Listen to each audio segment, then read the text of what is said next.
pastor, educator, author, public intellectual, disciple of God, I think would be fair to say. Voddie, I'm just telling you, ever since I moved into this space, I have previously I made my name and reputation in sports. But once I moved into this space and started talking about sports and culture and politics and wearing my faith more on my sleeve, the number one name, you got to meet Voddie. You got to connect with Voddie. He played football like you, Jason.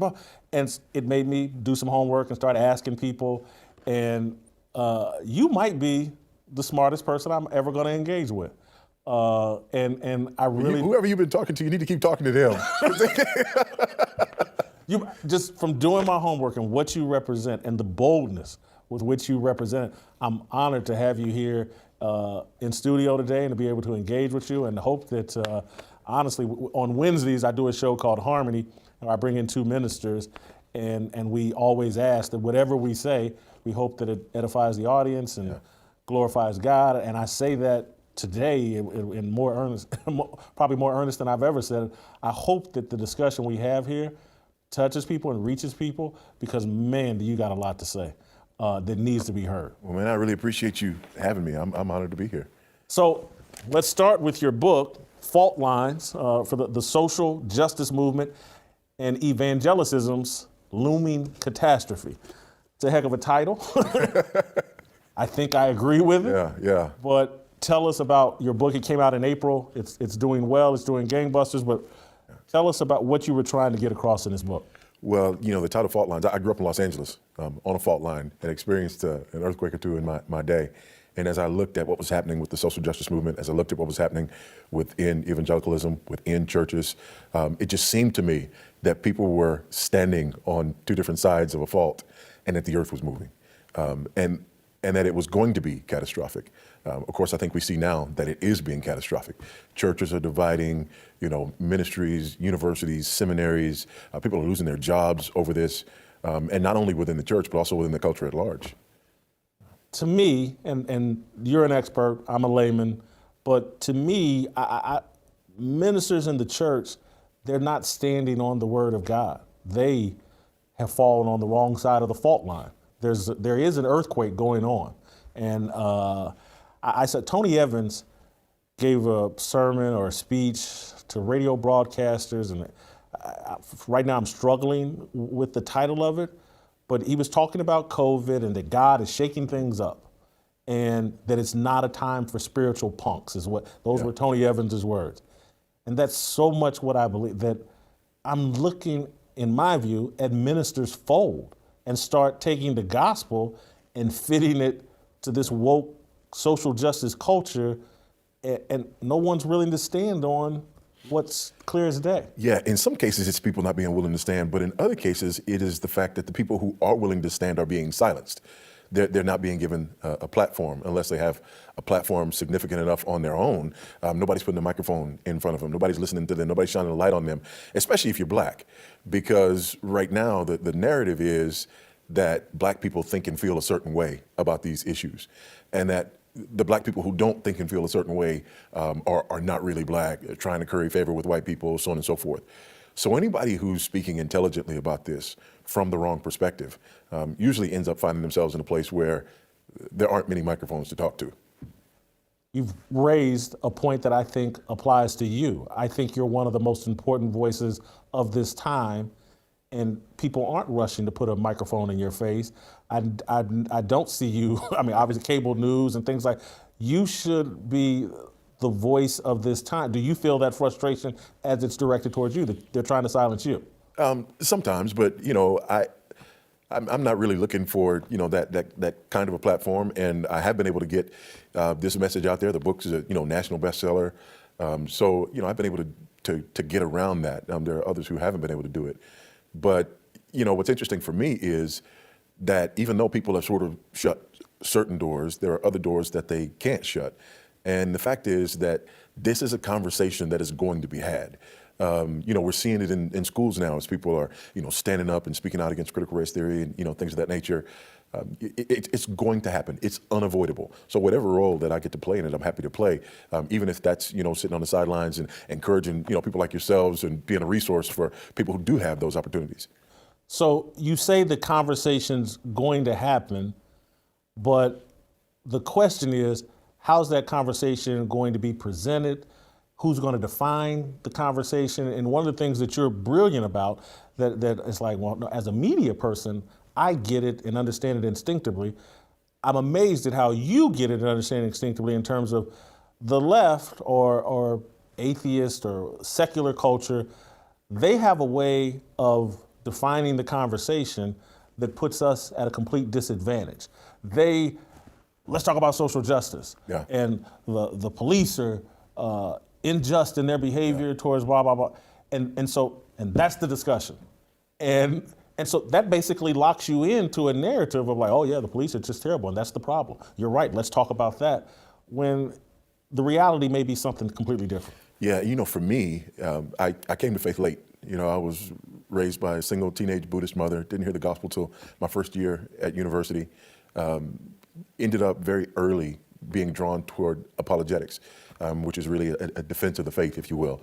So, that's where my training and emphasis has been, in the area of apologetics, in the area of defending the faith, in the area of going into hostile territory and trying to be alert as to how people are attempting to change the narrative, to flip the script, and being able to respond to that. So part of that is just, the way that I've always come to think about my faith.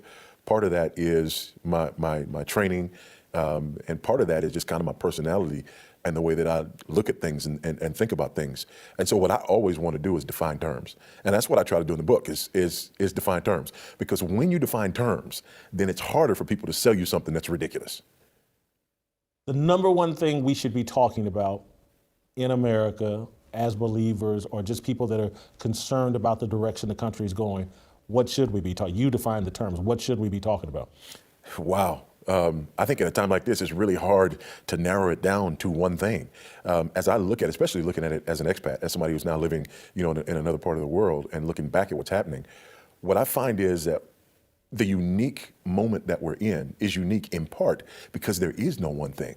Things are going crazy on a dozen different fronts. And so for me, when things are going crazy on all those different fronts, what I try to do is reduce it not to the one thing, out there that people ought to be talking about, but the one truth and the one reality, which is that there is a God who created the world, and he created the world for his own glory. And all of these things have the common denominator of they are moving in directions that are contrary to the purpose for which they were created. So I find that if I keep it like that, and try to keep pointing back to the God who made the world and why he made the world, then now when people are telling me that men can get pregnant, right? I can take that, back to creation. Or when people are talking about, what justice is or what's not just, or now I can go back to our creator because he's the one who defines justice. Or a number of other, things. I find that when, everything seems to be spinning out of control, I just come back to the God who created the world and the reason that he created the world and bringing everything back to that. And so the way I interpret, or I wouldn't say interpret what you just said, but the way I try to apply it as a journalist and someone who's made a career in journalism, I think our number one topic should be truth. Yeah. That truth is under attack. Yep. And I see it in so many different examples. And again, if you have any faith at all, it's like when you see the truth being attacked, you should get very concerned. Yeah. When the whole country gets comfortable with, hey, you know what, there are birthing people. Yeah. Men can have babies. Like red lights and just like holy cow, this isn't God's world we're living in any way. And I apply that to a slightly lesser degree, but when all the data says like, hey, the police actually harm very few people in general, black people in particular, but the media is making us believe that, as a black man, you can't even go out of your house because the police may kill you. It's like, that should be like a warning sign that you're like, whoa, the devil's in control. Yeah, and that issue there is really what prompted me to write this book. I'm serving in Lusaka in Zambia and went there to help start a university. And Jason, I live in a country where, you ride down the street and the police will have a, roadblock up somewhere and they stop you. Sometimes we call them lunch money stops, right? And they're stopping cars and they're looking for violations. If you have a violation, you pull over to the side of the road and pay your fine in cash. I'm living in a place where people get caught, stealing and they get a beat down from the police and, everybody knows that that's what happens. You try to film it and you'll get a beat down too, right? And so when people in that part of the world began to ask questions about whether or not I was afraid of the police and, started, repeating this narrative about, police hunting and killing black men, that was just a bridge too far. I was like, you guys have no idea. Black people in America are the safest, freest, most prosperous black people on planet Earth. There's a reason that black people are not trying to leave America, but black people from everywhere where there are black people are trying to get into America, and that's because we know better.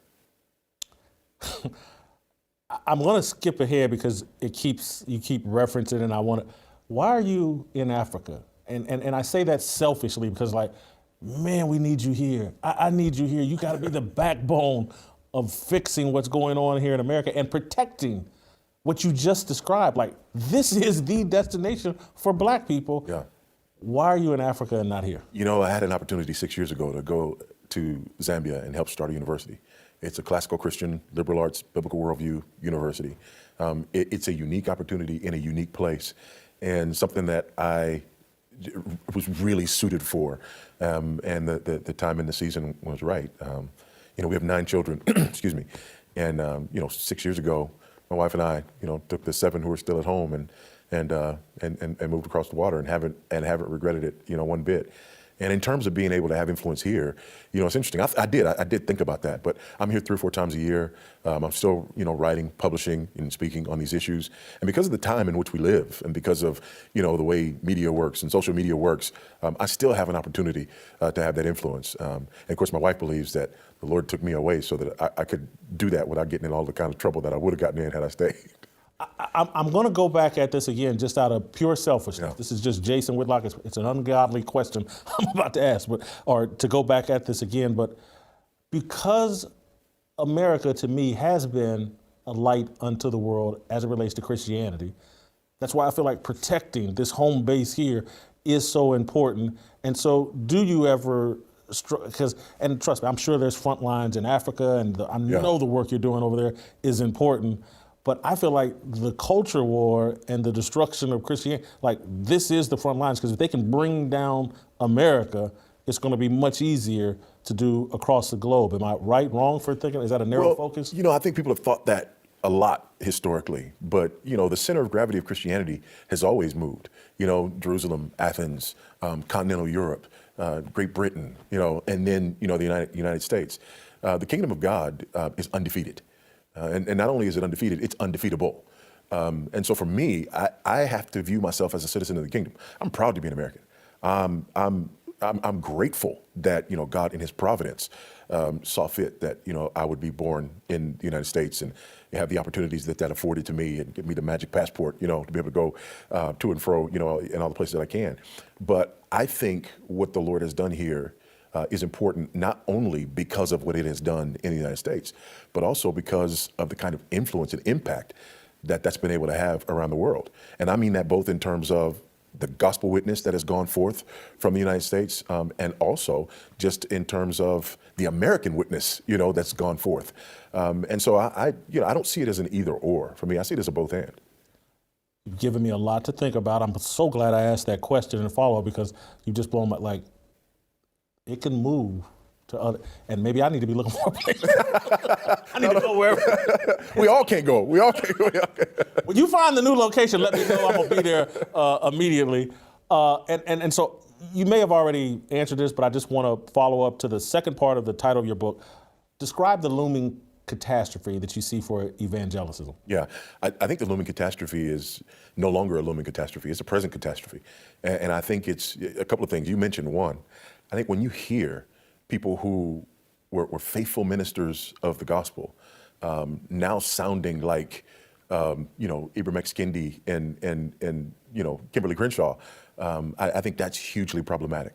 I think another thing is, like I said, the fact that there is this massive divide that's taking place. It's happening in churches. It's happening in denominations. It's happening in universities. It's happening in families that are being torn apart over this issue. It's no longer a looming catastrophe. It's here. Critical race theory. It's already taken root and overrun Africa? Well, no, not as much critical race theory. Marxism has, the ideas of cultural Marxism have.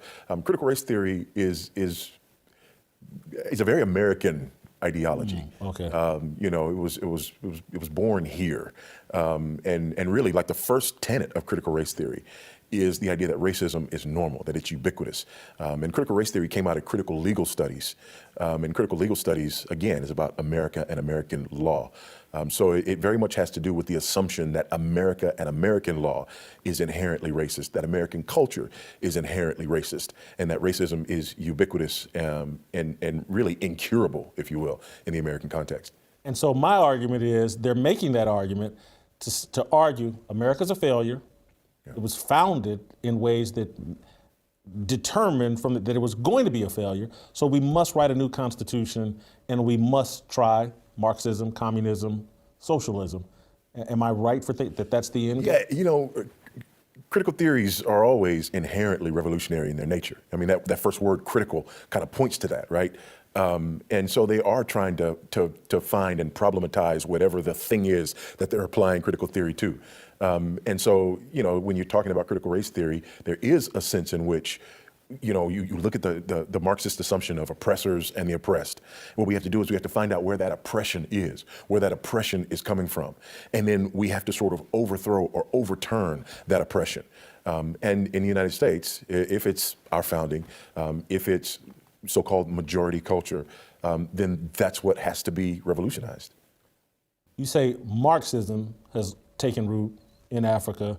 Could you explain to the layman, because again, I think for a lot of black people, it's like, Marxism is like a word that they hear, but don't fully understand, don't understand the dangers. I've been constantly trying to harp on like, hey man, this isn't harmless. That the people that started Black Lives Matter say they're self-trained Marxists. Again, do you understand Karl Marx's theory is hostile to religion? So if you could explain some of the things that you've seen or see over in Africa as they've adopted Marxist theory, and just try to help black people understand like communism, Marxism, this stuff is dangerous. Yeah, and really when it comes down to it, Marx's ideas were called conflict theory. And essentially, his ideas came down to the fact that all of life could be summed up and defined as a struggle, and a struggle over limited resources between the people who have those resources, right, and means of production, and the people who don't. And the people who have them will inevitably oppress the people who don't.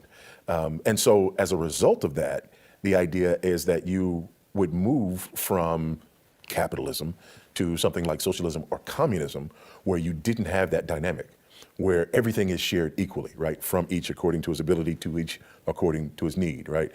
So it's the idea of collectivism as opposed to the idea of individualism, the idea of communism as opposed, to the idea of capitalism. And that sort of collective idea would be the dominant ideology on the African continent and in much of the world, really. And so a lot of people hear the word collective and, oh, that's a good thing. We're all in this together.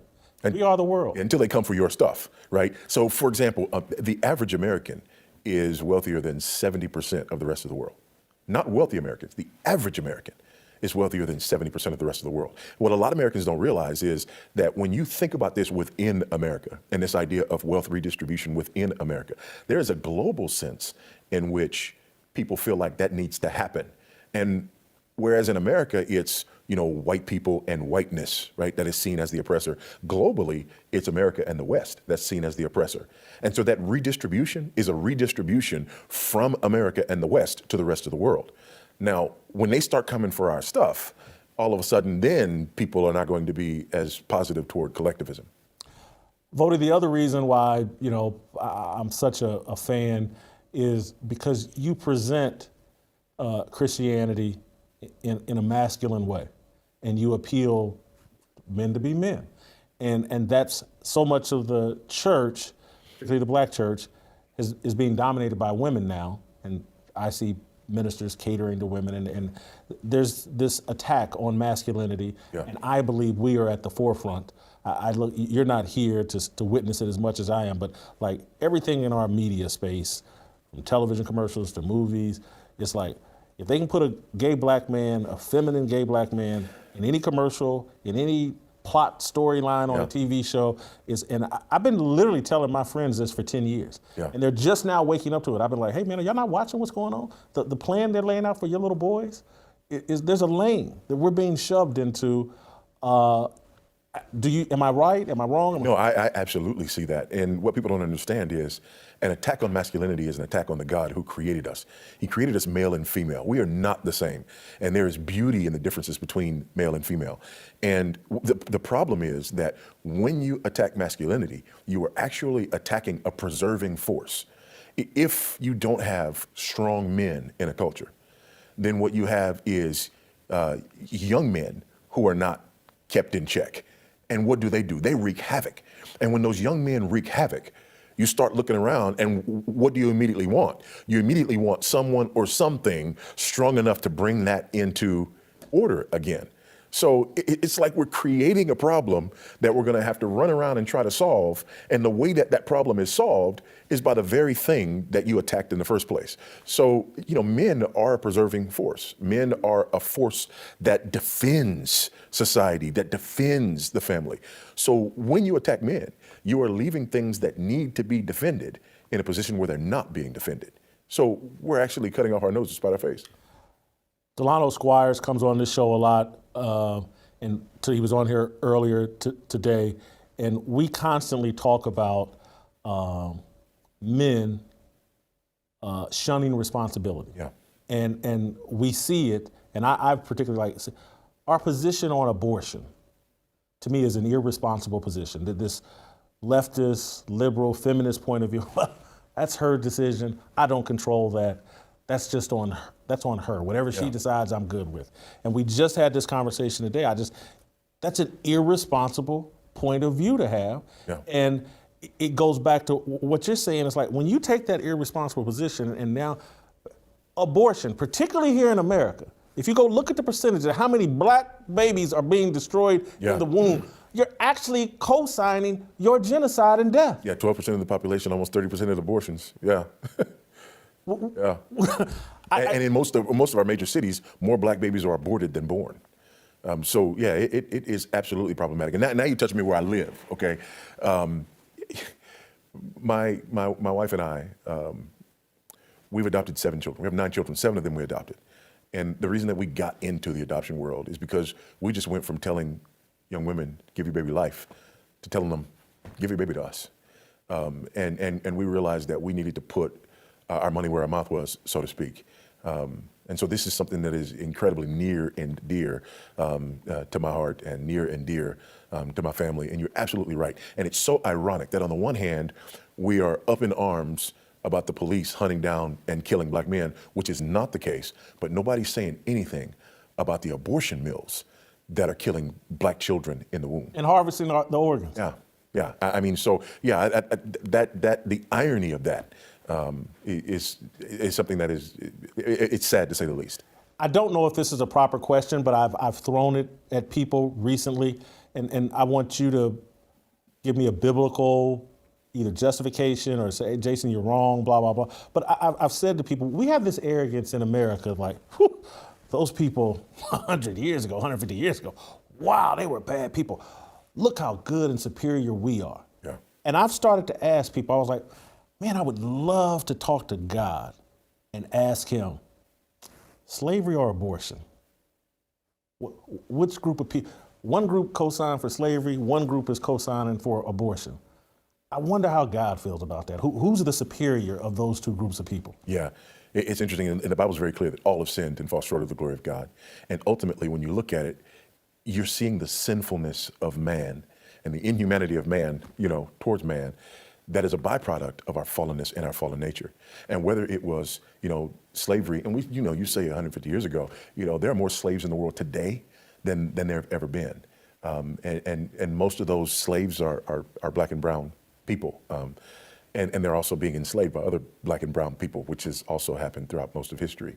And so I think what we have to do is take an honest look at the fact that we are fallen people and that we're being reminded constantly that we are sinners in need of a Savior. And sin is not something God takes lightly. Sin is something so serious that God crushed and killed his only begotten Son in order to atone for sin. That's how serious sin is to God. And so whether it is abortion or whether it is slavery or whether it's, sex trafficking or whether it's, you fill in the blank. I think one of the dangers that we have is when we look at these big sins, we have a tendency to think that the sins in our own heart are not as significant. So I look at the slaver or I look at the person who's, doing abortions or whatever. And it makes me think that what I've done is somehow not significant. When the fact of the matter is, I am as guilty before God, apart from the person and work of Christ, as the slaver and the abortionist combined. You gave a speech today in Lebanon, the Politics of Sex conference. You talked about critical sex theory.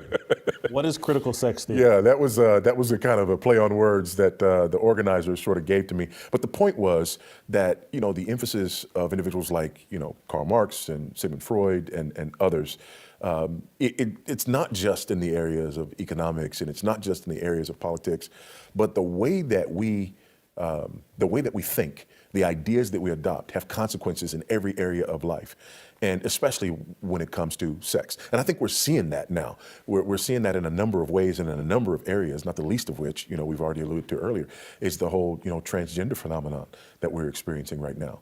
I said today, it boggles the mind. I remember having conversations, I want to say 4 years ago because the Olympics were a year late, but 5 years ago about the Olympics being in jeopardy because of the whole, transgender issue. And I said, what are we going to do? When Olympic athletes are identifying as, and of course, 5 years ago, people were like, you're being ridiculous, yada, yada, yada. But we had transgender athletes, always male to female, right, that were competing in the Olympics this year. We've got transgender athletes who are taking medals away from women and taking state championships away from women and taking scholarships, away from women. And I think that it's so ironic that the big argument was that, the patriarchy was the problem, right? And women needed to be protected from the patriarchy. But now it's liberals and feminists and progressives that are actually, attacking women in these ways with our desire to somehow deceive ourselves with this whole transgender ideology. We'll end on this now. I could keep and talk to you forever, but one of the other things I've been arguing in relates to the transgender thing, we're creating a society that whatever you feel, whatever desire you have, we must legalize it, normalize it, and make it part of society and culture. And I see that as satanic. Yeah. I see that Aleister Crowley, do what thou wilt. And that's what I see. And I try to explain to people, not everything is for everybody. Yeah. And that really mature, responsible, people that try to have any obedience to God, they try to tame their desires because we're filled with sinful desires. And there has to be limits placed on, because Voddie, I'm telling you, 6 times a day, I'd like to eat McDonald's. God has shown me that, well, Jason, that'll lead to gluttony and health problems and you won't be able to reach your full potential. Yeah. And so I have to put limits on my desires. And again, I don't have to limit it to food or gluttony. I got to limit my lustful desires because it's not healthy for me, and it's kept me from finding a wife and being married. And so this whole mentality that we've gotten into, that whatever all of your desires have to be met, I see that as satanic. It is satanic. It's idolatry. It's the idolatry of self. It's selfism. It is the idea that we don't believe in a God, but if we did, he would be me, right? And our desires are put forth as the... That is awesome. Because that is what they think. Yeah, it is. And that's how you get your desires put on a pedestal, right? And you define things as good to the degree that they meet your desires. And it goes back to what we talked about earlier. When it comes to all of these things that are happening, I come back to the fact that there is a God who created the world. He created it for his own glory. And everything exists for the glory of God. And anything that is out of line with that is absolutely sinful and satanic. Voddie, thank you so much for granting me this interview, audience. I say this in all seriousness. I actually think you're younger than me. But man, I would wish you were here in America to be my mentor. We need you. I can speak for Delano. Delano's in D.C., married with 3 kids, believes all the stuff you're talking about. Uncle Jimmy's usually here with me. We need you, man, and I just keep pumping out the content, the books, and keep doing you. And you've got me now looking where I can move in the world because it's Christianity's leaving America. I'm gonna go wherever it's next. I'm going. Well, don't run, man. Don't run. No, really, this has been a pleasure, I'm really excited about the opportunity to be here. Grateful for what you're doing, encouraged by what you're doing, and I know how difficult it can be. So you'll be in my prayers. Thank you so much. All right, that's it, and that's all for us today. Tomorrow's going to take us out of here in song.